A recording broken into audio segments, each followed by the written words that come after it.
അപ്പോൾ ആ പാട്ടിലേക്ക് വരുന്നതിന് മുമ്പ് ഒരാളിങ്ങനെ വന്ന് ഒത്തി നോക്കുന്നുണ്ടായിരുന്നു കേട്ടോ. എന്താ പേര്? കുമാരി. എവിടെയാ വീട്? നാടകമായി മൊത്തത്തിൽ. എവിടെയാ വീട്? വടക്കുവശത്താണ് വീട്. എന്ത് ചെയ്യുന്നു? എന്താ ചെയ്യുന്നേ? വീട്ടുപണിയാണ്. ഇവിടെ 2-3 വീട്ടിൽ പോവോ അതോ ഒറ്റ വീട്ടിലാണ്? ഒറ്റ വീട്ടിൽ പോകുന്നു. ജീവിതമൊക്കെ എങ്ങനെ പോകുന്നു? മക്കളൊക്കെ എന്ത് ചെയ്യുന്നു? മക്കളൊക്കെ അവരെന്ത് ചെയ്യുന്നു? കല്യാണം കഴിച്ചു പോയി. ഇപ്പൊ വീട്ടിൽ ഒറ്റയ്ക്കാണോ അതോ ചേട്ടനുണ്ടോ? ഭർത്താവ് മരിച്ചുപോയി. മകനുണ്ട്. മകന്റെ ഒപ്പമാണ് ജീവിതം അല്ലെ? പെൻഷനൊക്കെ കിട്ടുന്നുണ്ടായിരുന്നോ? ഇപ്പൊ കുറച്ചു കാലമായിട്ട് മുടങ്ങിയിട്ടില്ലേ? അതിലൊരു വിഷമം ഇല്ലേ? അത് തെരഞ്ഞെടുപ്പിൽ പ്രതിഫലിക്കുവോ? അങ്ങനെ ചോദിച്ചാൽ അല്ലേ എന്താ ഒരു മൊത്തത്തിലുള്ളൊരു സാധ്യത തെരഞ്ഞെടുപ്പിൽ? അങ്ങനെ വോട്ട് ചെയ്യാൻ പോകുമല്ലോ അല്ലേ? കൃത്യമായിട്ടും. എത്ര മണിക്ക് രാവിലെ ഈ വീട്ടു ജോലിക്ക് പോകും? രാവിലെ ഇറങ്ങും? 8 മണിയാകുമ്പോ പോകും. രാവിലെ എന്നിട്ട് എത്ര മണിക്ക് തിരിച്ചു വരും? 7 മണിയൊക്കെ ആവും. വൈകുന്നേരം ആവും. ഇടയ്ക്ക് വേണമെങ്കിൽ ഒന്ന് വീട്ടിലോട്ട് വരാം. വേണമെങ്കിൽ വരാം. എത്ര കാലമായിട്ട് ആ വീട്ടിൽ തന്നെ പോകുന്നു? ഒരു 10 വർഷമൊക്കെ ആയി. 10 വർഷമായിട്ട്. അപ്പൊ ഒരു ആത്മബന്ധം ഉണ്ടാവും ആ വീടുമായിട്ട് അല്ലേ? ആ വീട്ടുകാരുമായിട്ട് ഒരു ആത്മബന്ധം ഉണ്ടാവും. ഈ വൈക്കത്തെ നാട്ടുകാർ ഇവിടെ സുഹൃത്തുണ്ട് ഇവിടെ. അത് ശരി. അവിടെ സുഹൃത്താണോ? സുഹൃത്ത് തന്നെയാണ്. വൈക്കത്ത് എല്ലാവരും അങ്ങോട്ടും ഇങ്ങോട്ടും സുഹൃത്തുക്കളാ അല്ലേ? ഓക്കെ. അപ്പൊ തെരഞ്ഞെടുപ്പിന് വോട്ടിടാൻ പോകുമല്ലോ. ആർക്കാ ഒരു സാധ്യത ഇവിടെ? അതങ്ങോട്ട് പറയാൻ പറ്റത്തില്ല. സാധ്യത പറയത്തില്ല. പക്ഷെ വോട്ടിടാൻ പോകും. വോട്ടിടേണ്ടത് ആർക്കാണെന്ന് തീരുമാനിച്ചിട്ടുണ്ട്.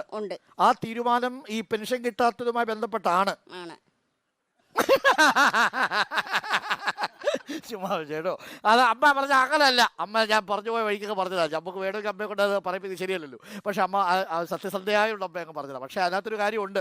പെൻഷൻ കിട്ടിയാൽ കുറച്ച് കാര്യം നടന്നേനെ. ശരിയല്ലേ? 1600 രൂപ ചെറിയ പൈസയല്ലല്ലോ.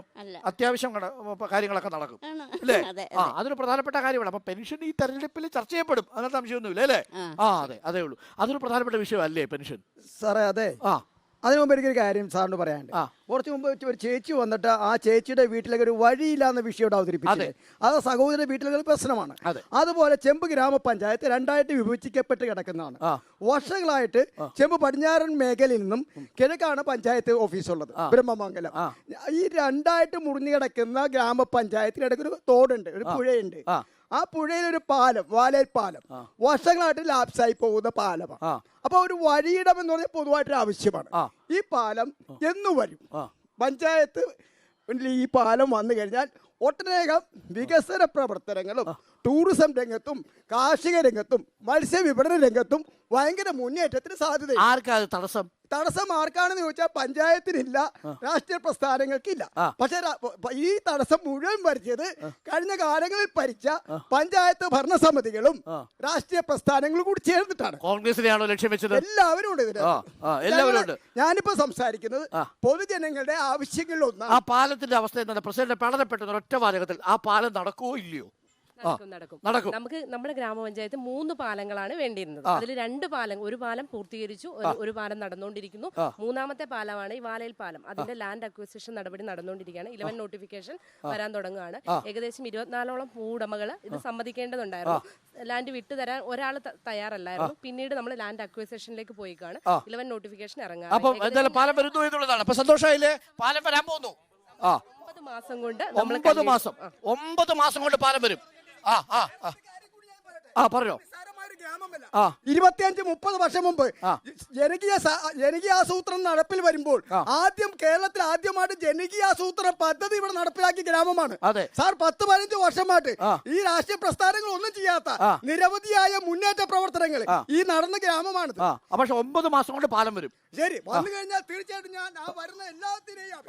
Okay, great. അപ്പൊ അതാണ് ഒരു പൗരന്റെ ഒരു ധാർമ്മിക രോഷം കൂടിയാണ് നമ്മൾ നിൽക്കുന്നത്. അപ്പൊ 9 മാസം 2 പാലങ്ങൾ പൂർത്തീകരിച്ചു. ഈ പറഞ്ഞ MLA ബഡ്ജറ്റിൽ ഉൾപ്പെടെ 9 മാസം കൊണ്ട് ഒരു ലാൻഡ്, ഇപ്പൊ ഒരു ചേച്ചി പറഞ്ഞ പോലെ തന്നെ ലാൻഡ് വിട്ടുതരിക എന്നൊരു വലിയ ഒരു പ്രധാനമാണ്. അപ്പം അത് സ്വകാര്യ വ്യക്തിയുടെ ഭൂമി ഏറ്റെടുത്ത് വേണം ഇത് നടത്താൻ. ചേട്ടാ, മൊത്തത്തിലെ ഈ രാഷ്ട്രീയത്തിന്റെ ഒരു സാഹചര്യം വൈക്കത്തും കോട്ടയത്തും എങ്ങനെയാണ്? ഇപ്പം ഈ 400 സീറ്റ് പിടിക്കുന്നു മോദി സർക്കാർ പറയുന്നു. പ്രതിപക്ഷത്തെ ഞെരുക്കുകയാണെന്ന് പ്രതിപക്ഷം പറയുന്നു. സർക്കാരിനാണെങ്കിൽ സംസ്ഥാന സർക്കാരിലേക്ക് വന്നാൽ പെൻഷൻ കൊടുക്കുന്നത്, ആ ചേച്ചി പറഞ്ഞതുപോലെ പെൻഷന്റെ പ്രശ്നമുണ്ട്, സപ്ലൈകോയിലെ പ്രശ്നമൊക്കെ. ഇതൊക്കെ എന്തായിരിക്കും തെരഞ്ഞെടുപ്പിൽ ചർച്ചയാവുക? സാറേ, എനിക്ക് പറയാനുള്ളത് ഇവിടുത്തെ ഒരു പൊതുവായിട്ടുള്ള ഒരു കാഴ്ചപ്പാടനുസരിച്ച് നല്ലൊരു കാൻഡിഡേറ്റ് ആണ് തോമസ് ചാഴിക്കാട്.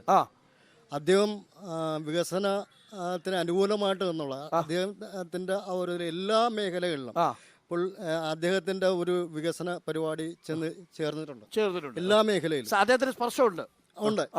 അപ്പൊ അങ്ങനെയുള്ള ഒരു കാൻഡിഡേറ്റ് ഇവിടെ നിൽക്കുമ്പോൾ അദ്ദേഹത്തെ ഒരു കാരണവശാലും ജനങ്ങൾ കൈയൊഴിയല്ല. അങ്ങനെ അയാൾക്ക് നല്ലൊരു ഭൂരിപക്ഷത്തോടെ അയാൾ വിജയിക്കാനാണ് സാധ്യത എന്നാണ് കരുതുന്നത്. അല്ലെ, അപ്പൊ കോൺഗ്രസിന്റെ ഒരു നേതാവും കൂടി ഇവിടെ ഉണ്ട്. അങ്ങനെ സാധ്യത ഉണ്ട് കേട്ടോ. ഇവിടുത്തെ അവസ്ഥ എന്താ മൊത്തത്തിൽ? തോമസ് ചാഴിക്കാടന് അനുകൂലമായ ഒരു ട്രെൻഡ് ഉണ്ടോ? ഫ്രാൻസിസ് ജോർജ് ജയിക്കും. ഫ്രാൻസിസ് ജോർജ് ജയിക്കും. എന്തുകൊണ്ട്? UDFന്റെ മണ്ഡലമായത്. UDFന്റെ മണ്ഡലമാണ്. അവിടെ ചാഴിക്കാടൻ എത്ര ശ്രമിച്ചാലും നടക്കത്തില്ല. ആണോ? എത്ര ഭൂരിപക്ഷത്തിന് കയറുമായിരിക്കും? 1,00,000 മേൽ ഭൂരിപക്ഷം. 1,00,000 മേൽ ഭൂരിപക്ഷം ഫ്രാൻസിസ് ജോർജിനോ? 1,06,000 ഞാൻ കഴിഞ്ഞ മാസം ലീഡുണ്ടായിരുന്ന. ആണോ? പക്ഷെ കഴിഞ്ഞ അവിടെ തോമസ് ചാഴിക്കാട് 1,00,000 മോളി വോട്ട് ചെയ്തു. 1,06,000 തോമസ് ചാഴിക്കാരനാ. അത് പക്ഷേ UDFന്റെ വോട്ടല്ലേ? UDFന്റെ വോട്ട്. പിന്നെ അപ്പൊ കളം മാറിയാൽ പക്ഷേ LDFന്റെ വോട്ട് അവിടെ കിടക്കുക. LDF ഈ മാസം ഇവിടെ ഇല്ലല്ലേ? അപ്പൊ കേരള കോൺഗ്രസ് മാണിക്ക് വോട്ടില്ലേ? മാണിക്ക് ഇവിടെ വോട്ടിരിക്കണം. മാണിക്ക് കൂടി വന്നാൽ 5,000 വോട്ടുണ്ടാവും. അത്രേ ഉള്ളൂ. അതിൽ കൂടി ഇല്ല. മാണി അഡ്രസ് പറ്റിയിരുന്നത് അത്ര ഉണ്ടാ. മാണി പാലായി പരാജയപ്പെട്ടു. ഇനിയാണ് പാലായി തട്ടകാണ്. തട്ടകത്തിൽ പൊട്ടിപ്പോയി. തട്ടകത്തിൽ പൂട്ടി. പിന്നെ ഇവിടെ കോട്ടയത്തോട് ഈ പ്രാവശ്യം മാണി തീർന്നു. മാണി തീർന്നു. പിന്നെ അതായത് തോമസ് ചാഴിക്കാടൻ പരാജയപ്പെട്ട കേരള കോൺഗ്രസ് മാണി ക്ലോസ് ആണ്. കോട്ടയം ജില്ലയിലുണ്ടായിരുന്നു സാധനം. പൂട്ടിക്കോ നിങ്ങള്? ഞങ്ങൾ പൂട്ടിക്കും. ഉറപ്പായിട്ടും ആഹാ, വലിയ ഉറപ്പായിട്ട് പൂട്ടിക്കോ എന്നാണല്ലോ പറയുന്നത്. ശരിയോ? പൂട്ടുവോ? കേരള കോൺഗ്രസ് മാണി പൂട്ടുവോ എന്നുള്ളതാണ് ചോദ്യം. തോമസ് ചാഴിക്കാടൻ വിജയിക്കില്ലെന്നാണ് അദ്ദേഹം പറയുന്നത്. തോമസ് ചാഴിക്കാടൻ ഉറപ്പാണ്. ഇവിടെ ജനങ്ങളുടെ സംസാരം കേട്ടില്ലേ? എല്ലാ കാര്യത്തിലും രണ്ട് അഭിപ്രായവും കേട്ടു. അതിൽ നിന്ന് മനസ്സിലാക്കേണ്ടത് എല്ലാ കാര്യത്തിലും 100% ഫണ്ടും വിനിയോഗിച്ച് വേറെ ഏത് MP ചെയ്തിട്ടുണ്ട്? ഇവിടെ കോൺഗ്രസിന്റെ കുറെ എന്റെ സംശയത്തില്ല. കഴിഞ്ഞ തവണ കിട്ടി 1,06,000 അല്ലേ ഭൂരിപക്ഷം? ആ ഭൂരിപക്ഷം കോൺഗ്രസിന്റെ വോട്ട് കൂടിയല്ലേ? ആ കോൺഗ്രസിന്റെ വോട്ട് ഇത്തവണ ഇല്ലല്ലോ. അങ്ങനെ വന്നാൽ കേരള കോൺഗ്രസ് മാണിക്ക് ആകെ 5,000 6,000 അല്ലെങ്കിൽ പോട്ടെ ഒരു 20,000 വോട്ടേ ഉള്ളെങ്കിൽ പോലും പരാജയപ്പെടാൻ സാധ്യത കൂടുതലല്ലേ? ഒരിക്കലുമല്ലേ. ഇപ്പൊ സാറ് ഇപ്പോ ശശി തരൂരിന്റെ അഭിപ്രായം കേട്ടില്ലേ? അതെ, കോൺഗ്രസിന്റെ താഴെത്തട്ടിലുള്ള പ്രവർത്തകരൊക്കെ നിർജീവാവസ്ഥയിലാണ്. ഇവിടെ അങ്ങനെയാണോ? അവര് കോൺഗ്രസ്സുകാരെ ജയിപ്പിച്ചു കഴിഞ്ഞാൽ അവർ BJP പോകുക എന്നുള്ള ഭയ. കരുണാകരന്റെ മകൾ പോയി, ആന്റണിയുടെ മകൻ പോയി. അങ്ങനെ ജയിപ്പിക്കുന്നവരെ 112 MP കഴിഞ്ഞ 5 വർഷത്തിനുള്ളിൽ അവിടെ പോയി BJP പാളയത്തിൽ പോയി. കാശ് കിട്ടി അവർ പോകും. അതുകൊണ്ട് തന്നെ കോൺഗ്രസിന്റെ കേരള കോൺഗ്രസ് മാണിയെ BJP വിളിച്ചാൽ പോകത്തില്ലെന്ന് നിങ്ങൾക്ക് ഉറപ്പുണ്ടോ? പിന്നെ UDFിലായിരുന്ന കേരള കോൺഗ്രസ് മാണിയെ LDF വിളിച്ചപ്പോൾ LDFിലേക്ക് വന്നു. LDFിലായിരിക്കുന്ന കേരള കോൺഗ്രസ് മാണിയെ നാളെ BJP വിളിച്ചാൽ BJP പോകത്തില്ലെന്ന് ഉറപ്പുണ്ടോ? ഒരു തുടർഭരണം കിട്ടുന്നതിന് മുമ്പായിട്ടാണ് മാണി LDFന്റെ കൂടെ വരുന്നത്. അതൊരു രാഷ്ട്രീയ നിലപാടാണ്. അധികാരം കിട്ടിയിട്ട് വന്നതല്ല.